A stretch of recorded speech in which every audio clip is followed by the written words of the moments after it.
Sir அப்படியே எடுங்க. அவரை ஃபஸ்ட்டு எடுங்க. இல்லை 2 பேரும் அப்படியே வீடியோவில் தானே ஓடுது? ஆமாம் சார், வீடியோவில் தான் ஓடுது. சரிவா, ஒரு ஆளாக போய் சார் வெளிச்சத்துக்கு வாங்க சார். வெளிச்சத்தில் தான் சார் இருக்கேன்.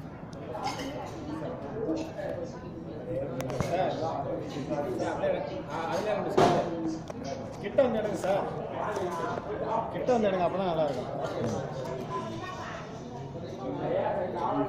எடுத்துட்டீங்களா இல்லையா? அதில் அழுத்தினா ஸ்டில் வரல சார். இருமா, அதாம்மா நல்லா சவுண்டு வராது அப்போ? சவுண்டு வராது சார். அதான் கேட்குறேன். அது அந்த டைமில் போட்டால் மட்டும் அப்படி டக்கு டக்குன்னு எடுத்துருவாங்க. லைட் எரிஞ்சுது, அவ்வளோதான். அவ்வளோதான். சரி இருங்க சார், வீடியோ ஆஃப் பண்ணிட்டீங்களா? இல்லை அப்படியே ஓடுது. எங்களா எடுங்க சார். இந்த இடத்துல என்னைக்கு வந்து பார்க்க போகிறேன். எல்லாம் ஒரு பெரிய விஷயமே இல்லைம்மா, நீங்கள் டெய்லி வரலாமா? நீ வரலாம் சார், நாங்கள் சார் ரைட், ஓகே, ஆஃப் பண்ணிவிடுங்க.